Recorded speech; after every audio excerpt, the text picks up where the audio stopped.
డబ్బు, అనారోగ్యం, ఉద్యోగం, వ్యాపారం, అప్పులతో బాధపడుతున్నారా? మీకోసమే launch your future program. Hello MN Kashyap గారు. హలో నాగరాజ్ గారు.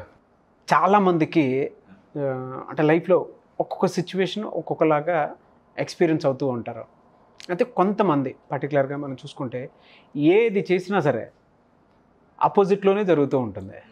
వాళ్ళు కూడా అదే థింక్ చేస్తూ ఉంటారు. ఇది నేను స్టార్ట్ చేశాను, తిరిగి అదే వస్తుంది.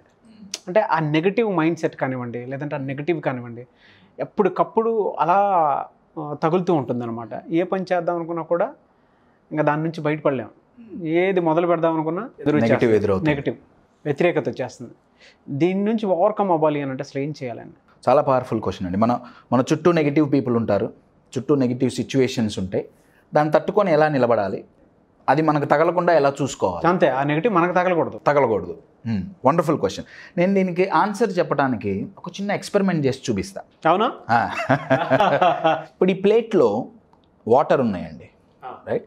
మన లైఫ్ చాలా నిర్మలంగా, చాలా ప్రశాంతంగా ఈ వాటర్ లాగా ఉంటుంది స్టార్ట్ అయినప్పుడు. కల్మషం లేకుండా.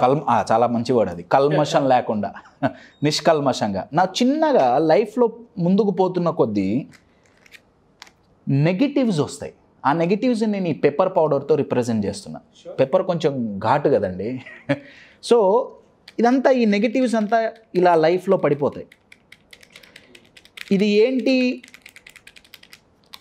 నెగిటివ్ పీపుల్ కావచ్చు, నెగిటివ్ సిచ్యువేషన్స్ కావచ్చు, నెగిటివ్ థాట్స్ కావచ్చు. ఒకదాని మీద ఒకటి మొత్తం లైఫ్ అంతా స్ప్రెడ్ అవుతుంది. రైట్? ఇక్కడ మీరు ఈ నా వేళ్ళని వ్యక్తిత్వాలుగా అనుకుందాం, కొన్ని మైండ్ సెట్స్ అనుకుందాం. కాన్ఫిడెన్స్, ఈ వేలు కాన్ఫిడెన్స్ అనుకోండి. కాన్ఫిడెన్స్గా ఉన్నవాడు ఈ సిచ్యువేషన్స్లోకి పోయాడు, ఏం కాదు, లాభమేం లేదు, వాడికి కూడా అంటుకుంటుంది. లేదు, ఈ మధ్య పాజిటివ్గా ఆలోచించండి, పాజిటివ్ థింకింగ్ ఉన్నవాడు పోయాడు, ఏమీ కాదు, వాడికి కూడా అంటుకుంటుంది. కానీ ఒక స్పెషల్ క్వాలిటీ ఉంటే ఈ నెగిటివ్స్ అన్నీ చెల్లా చెదురైపోతాయి. అవునా? ఇప్పుడు ఈ ఫింగర్కి, ఈ వ్యక్తిత్వానికి ఆ స్పెషల్ క్వాలిటీ ఉందనుకుందాం. ఇందాక మనం చూసాం, కాన్ఫిడెన్స్ పనికిరాలే, పాజిటివ్ థింకింగ్ పనికిరాలే. ఇప్పుడు ఈ స్పెషల్ క్వాలిటీ పనికొస్తుందో లేదో చూద్దాం. ఆ స్పెషల్ క్వాలిటీ ఉన్న వ్యక్తి ఈ నెగిటివ్ సిచ్యువేషన్లోకి పోయాడా, పోగానే విదిన్ మిల్లీ సెకండ్స్ నెగటివ్స్ అన్నీ మాయమైపోయాయి, దూరంగా వెళ్ళిపోయింది. పొల్యూట్ అయిపోయిన మైండ్ నిజంగా మనకు తెలియకుండా మన లైఫ్లో ఫ్రెష్ మైండెడ్ పీపుల్ వస్తే నిజంగా ఆ విధంగానే అవుతుంది. అబ్సల్యూట్లీ. ఇప్పటికీ పొల్యూషన్ ఉంది, కానీ దగ్గరలో లేదు. ఈ వ్యక్తికి అది ఎఫెక్ట్ కాదు. నా గ్రేట్ ఎగ్జాంపుల్ మీరు చెప్పిందే. ఇందాక పాజిటివ్ నెగిటివ్ రెండు మాట్లాడుకున్నాను. కొత్తగా వచ్చినటువంటి ఈ స్పెషల్ క్వాలిటీని ఏ విధంగా తీసుకోవాలి, ఏమని చెప్తారు? ఏం క్వాలిటీ? దానికి నేను పెట్టుకున్న పేరు దృఢ సంకల్పం. Will power. దృఢ సంకల్పం. అయితే దీని గురించి ఎక్స్ప్లెయిన్ చేయడానికి నా లైఫ్లో నేను చాలామందిని కలిశానండి, చాలా పెద్ద పెద్ద వాళ్ళని కలిసా, చాలా గొప్ప గొప్ప లీడర్స్ యొక్క లైఫ్ నేను చదివా. ఎప్పుడు నేను దృఢ సంకల్పం గురించి మాట్లాడినా, నేను ఇప్పుడు చెప్పబోయే వ్యక్తి లాంటి వ్యక్తిని నేను ఎక్కడా చూడలే. ఆయనకున్న దృఢ సంకల్పం, చాలా చాలా దృఢంగా ఉన్న సంకల్పం ఆ వ్యక్తిది. ఆ వ్యక్తి, ఆయన లైఫ్, ఇప్పుడు నేను చెప్పే ఇన్సిడెంట్ కనుక వింటే దృఢ సంకల్పం యొక్క పవర్ ఏంటో తెలుస్తుంది. ఓకేనండి?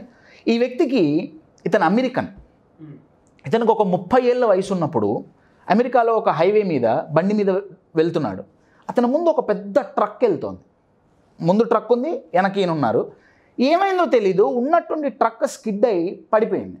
ఓకే. వెనక ఈయన చాలా వేగంగా వెళ్తున్నాడు కదా, ఈయన బ్రేక్ కొట్టాడు, కానీ సరిపోలే, డిస్టెన్స్ సరిపోలే. బండితో పాటుగా ఆ వ్యక్తి కూడా ఈ ట్రక్ కిందకి వెళ్ళిపోయాడు. ఇక్కడ జరిగిన ప్రాబ్లం ఏంటంటే, ఈ ట్రక్ పడిపోవటం వల్ల ఫ్యూయల్ ట్యాంక్ లీక్ అయ్యి అగ్ని ప్రమాదం జరిగింది. ఆ అగ్ని ప్రమాదంలో దగ్గర 80% పైగా ఈ వ్యక్తి బాడీ అంతా కాలిపోయింది. 80% బర్న్. 80% అండి. అబ్బాయిని హాస్పిటల్లో అడ్మిట్ చేశారు. 4th degree బర్న్ అంటారు దీన్ని. 4th degree బర్న్ అంటే అది అసలు హైలీ ఎక్స్ట్రీమ్. నార్మల్గా సెగదగిలితేనే కష్టం కదండి. 80% బాడీ కాలిపోయింది. కొన్ని నెలలు ఆయన హాస్పిటల్ బెడ్ మీద ఉన్నాడు. ఒళ్ళంతా కాలిపోయింది, మచ్చలు. ఏ రేంజ్లో కాలిందంటే డాక్టర్లు ఆయన ఫింగర్స్ అన్ని కట్ చేశారండి. ఆయనకి 90% ఫింగర్స్ తీసేశారు. ఎందుకంటే మొత్తం కాలిపోయి ఇలా ముద్దలుగా వేలాడుతున్నాయి. వేళ్ళు కట్ చేశారు. మొహం అంతా పాడైంది. చూడటానికి కూడా చాలా అసహ్యంగా తయారైంది మొహం. ఒళ్ళంతా మచ్చలు. కొన్ని నెలలు ఈ వ్యక్తి హాస్పిటల్ బెడ్ మీద అంతే ఉన్నాడు. కొన్ని నెలల ట్రీట్మెంట్ తర్వాత కోలుకొని ఇందాక నేను చెప్పినట్టు దృఢ సంకల్పం, నేను ఇక్కడ ఆగను, నేను సాధించాల్సిందే అని చెప్పి ఒక బిజినెస్ మొదలుపెట్టాడు. స్లోగా బిజినెస్ గ్రో అయింది. గ్రో అవుతుంటే డబ్బులు వచ్చినాయి, వేలు వచ్చినాయి, లక్షలు వచ్చినాయి, కోట్లు అయినాయి. బిజినెస్ బాగా డెవలప్ అయింది. ఒక 6-7 సంవత్సరాలు గడిచింది. అన్నీ మళ్ళీ సెట్ అవుతున్నాయి అనుకుంటుంటేనే ఇందాక మీరు అన్నట్టు మళ్ళీ వ్యతిరేకతలు, మళ్ళీ నెగిటివ్ ఆయన దగ్గరకు వచ్చింది. ఈసారి ఏమైందంటే ఈయన ఈ బిజినెస్తో పాటు పైలట్ ట్రైనింగ్ అయి ఉన్నాడండి. యుఎస్లో ఆథరైజ్డ్ పైలట్లలో ఈయన ఒకడు ఈ వ్యక్తి. సో బిజినెస్ బాగా క్లిక్ అయింది. ఆయన బిజినెస్ టీమ్మేట్స్ని తీసుకొని ఆయన చార్టెడ్ ఫ్లైట్లో వేరే ఎక్కడికో వెళ్ళటానికి బయలుదేరాడు. అందరు ఫ్లైట్లో కూర్చున్నారు, ఈయనే పైలట్. ఫ్లైట్ టేక్ ఆఫ్ అయింది. టేక్ ఆఫ్ అయిన కొద్ది క్షణాలలోనే టెక్నికల్ ఇష్యూస్ వల్ల క్రాష్ అయింది. మళ్ళీ దెబ్బ. అయితే క్రాష్ అయినప్పుడు ఆ ఫ్లైట్లో ఉన్న ఆ 10-15 మంది ఎవరైతే ఉన్నారో వాళ్ళు సీట్లలో నుంచి బయటికి దూకి పారిపోయారు. ఇతను కూడా తన సీట్లో నుంచి లేద్దామని ప్రయత్నించాడు, పారిపోదామని, దూకుదామని, కానీ లేవలేకపోయాడు. మళ్ళీ లేద్దాం అనుకున్నాడు, ఆ చైర్ని ఇట్లా పట్టుకొని లేద్దాం అనుకున్నాడు, కానీ లేవలేకపోయాడు. ఓకే సీట్ బెల్ట్ ఉందేమో అని తీశాడు, అయినా లేవలేకపోయాడు. కొన్ని నిమిషాల్లో ఆయనకు అర్థమైంది ఏంటంటే స్పైనల్ కార్డ్ దగ్గర ఇంజురీ అవ్వటం వల్ల ఈ లోవర్ బాడీ అంతా పెరాలసిస్ వచ్చేసింది విదిన్ మిల్లీ సెకండ్స్. ఆల్రెడీ ఒంట్లో 80% కాలిపోయింది. సర్లే ఓకే బయటకు వచ్చాం, బిజినెస్ చేస్తున్నాం, ఇప్పుడు మంచిగా ఉంది అనుకుంటే ఇప్పుడు మళ్ళీ ఫ్లైట్ యాక్సిడెంట్. దారుణం కదన్నా, చాలా దారుణం. పెరాలిసిస్, మళ్ళీ హాస్పిటల్, మళ్ళీ కొన్ని నెలలు హాస్పిటల్లో ట్రీట్మెంట్. పోయినసారి కోలుకొని బయటకు వచ్చాడు, కానీ ఈసారి మాత్రం వీల్ చైర్ తప్ప ఇంకొక ఆప్షన్ లేదు అన్నారు డాక్టర్. సరే ఓకే బాడీ గాలిపోతేనే ఏం గాలి, నేను ముందుకు పోతా అనుకున్నాడు. ఈసారి wheel chair, no problem, wheel చైర్లో కూర్చొని నేను బిజినెస్ చేస్తా అనుకుంటున్న టైంలో తను ఎంతో ప్రేమించి పెళ్లి చేసుకున్న భార్య, బాబు నీతో నా వల్ల కాదు అని చెప్పి వెళ్ళిపోయింది. అయ్యో. హాస్పిటల్ బెడ్ మీద ఉన్న ఈ వ్యక్తిని ఎంతో ప్రేమించిన భార్య వదిలిపెట్టి డివోర్స్ ఇచ్చి వెళ్ళిపోయింది. మళ్ళీ ఇంకో దెబ్బ. మైనస్లోకి వెళ్ళిపోయిన సిచ్యువేషన్ కదా సార్. చాలా మైనస్, అసలు చాలా రన్ రేట్ మొత్తం తగ్గిపోయింది. నెగిటివ్ అలా కమ్మేసింది. చాలా పవర్ఫుల్ వర్డ్ అండి, కమ్మేసింది. ఇందాక నీళ్ళలో కనుక పెప్పర్ పౌడర్ ఎలా కమ్మేసిందో అలా కమ్మేసింది. కానీ నెగిటివ్ కమ్మితే ఆ నెగిటివ్స్ని ఈయన కుమ్మాడు. ఆయన అక్కడితో ఆగలేదండి. ఆయన ఏ రేంజ్కి వెళ్ళాడంటే అమెరికాలో ఒక ప్రావిన్స్కి గవర్నర్గా సెలెక్ట్ అయ్యాడు. ఓ గ్రేట్. చాలా గ్రేట్ అండి. ఆయన పోటీ చేస్తుంటే ఆయన అడిగారు, నువ్వేం చేయగలవు వీల్ చైర్లో కూర్చొని? ఆయన అన్నాడు, నన్ను గవర్నర్గా గెలిపిస్తే ఈ దేశం ఎప్పటికీ నాలాగా అవిటిది కాదు. ఈ మాటతో ఆయన గవర్నర్ అయ్యాడు. అయితే ఆయన గవర్నర్ అయినప్పుడు బిల్ క్లింటన్ గారు ప్రెసిడెంట్గా ఉన్నారు. ఓకే. ఈయన్ని కలవటానికి వచ్చారు. ఇప్పుడు నేను చెప్పిన వ్యక్తి పేరు మిచెల్. ఈ మిచెల్ని కలవటానికి బిల్ క్లింటన్ గారు వచ్చారు. బిల్ క్లింటన్ గారు ఈయన్ని అడిగారు, మిచెల్ అసలు ఒళ్ళంతా కాలిపోయింది అంతే కదండి, శరీరం 80% కాలిపోయింది, కానీ ఆయన సంకల్పం మాత్రం కాలలేదు. కాళ్ళు పెరాలసిస్ వచ్చింది కాళ్ళకి, కానీ ఆయన సంకల్పం మాత్రం చచ్చుబడిపోలేదు. ప్రేమించి పెళ్లి చేసుకున్న భార్య వెళ్ళిపోయింది, హార్ట్ బ్రేక్ అయింది, కానీ సంకల్పం మాత్రం బ్రేక్ కాలేదు. క్లింటన్ గారు ఆయన గారిని అడిగారు, నువ్వు ఎలా తట్టుకొని నించున్నావు ఇవన్నీ? ఆయన అన్నారు, నాలో 80% బాడీ కాలిపోయిందిగా, అవును, ఇంకో 20% ఉందిగా,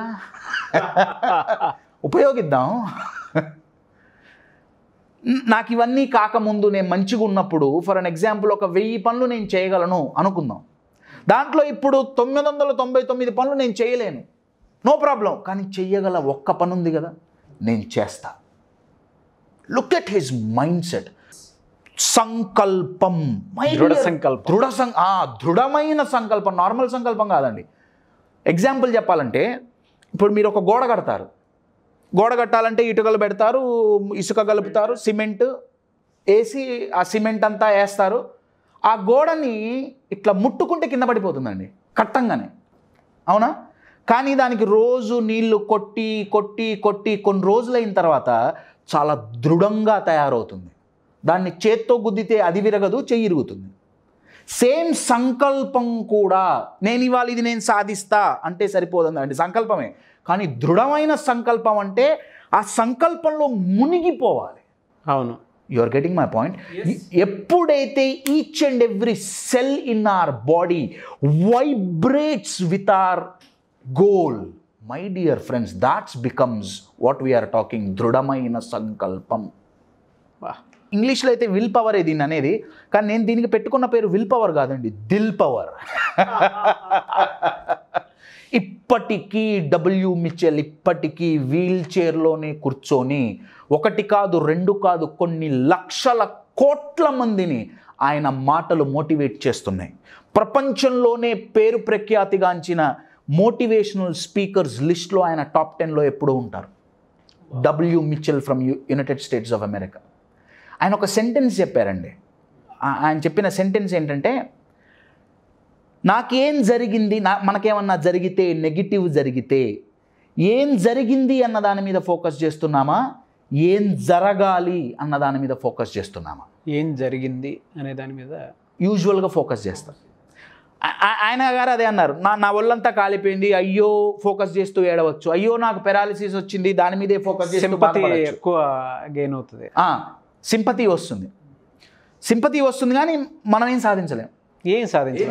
ఏం జరగాలి అనేది మాత్రం ఆలోచించాలి. ఆయన ఏమన్నారంటే, ఇన్ని పోయినాయి, నేను దాని మీద ఫోకస్ చేయలే, నా పిల్లని నన్ను వదిలేసి వెళ్ళిపోయింది, నేను దాని మీద ఫోకస్ చేయలే, ఏం జరిగింది అన్న దాని మీద ఫోకస్ చేయొద్దు, ఏం జరగాలి అన్న దాని మీద ఫోకస్ చేయాలి. ఎప్పుడైతే మనం ఏం జరగాలి అన్న దాని మీద ఫోకస్ చేస్తామో మన లైఫ్ ముందుకి జరుగుతుంది. You are getting my point. ఇదంతా జరగాలి అంటే మై డియర్ ఫ్రెండ్స్, ఉత్త సంకల్పం కాదు, దృఢమైన సంకల్పం.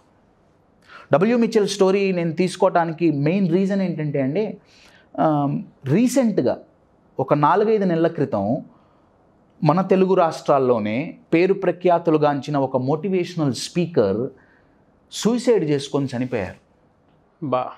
ఆయన గారి పేరు చెప్పడం నాకు ఇష్టం లేదు. ఆయన గారు సూసైడ్ నోట్లో ఏం రాశారంటే, నా ఆరోగ్య పరిస్థితులు బాగాలేకపోవటం వల్ల నేను సూసైడ్ చేసుకుంటున్నా. నా క్వశ్చన్ ఏంటంటే అండి, ఈ డబ్ల్యూ మిచెల్ కూడా మోటివేషనల్ స్పీకరే. చనిపోయిన ఆయన గారిని నేను తక్కువ చేసి మాట్లాడట్లేదండి, అది నా ఉద్దేశం కాదు. డబ్ల్యూ మిచెల్ కూడా మోటివేషనల్ స్పీకరే. ఈయనకి ఆరోగ్యం బాలే, ఈయనతో పోల్చుకుంటే కొన్ని 100 రెట్లు అనారోగ్యం ఆయనకి ఇప్పటికీ ఉంది. You are getting my point. ఈయన వదిలేశారు, ఈయన వదిలేయలే. కారణం ఏంటయ్యా అంటే, నేను అనుకున్నది సాధించాలి అన్న ఏకైక దృఢమైన సంకల్పం. My dear friends, do you have that strong enough desire to achieve? Desire, very powerful word అండి. Desire is a fire which can burn any obstacles which comes in your way. You are getting my point. మళ్ళీ చెప్తున్నా, ఉత్త సంకల్పం కాదు, దృఢమైన సంకల్పం ఉందా మీరు ఏదైనా సాధించగలుగుతారు. గ్రేట్ మెసేజ్ అండి. Thank you so much. Thank you. Suman టీవీలో మీ పర్సనల్ అండ్ బిజినెస్ ప్రమోషన్స్ కోసం కింది నెంబర్కి కాంటాక్ట్ చేయండి.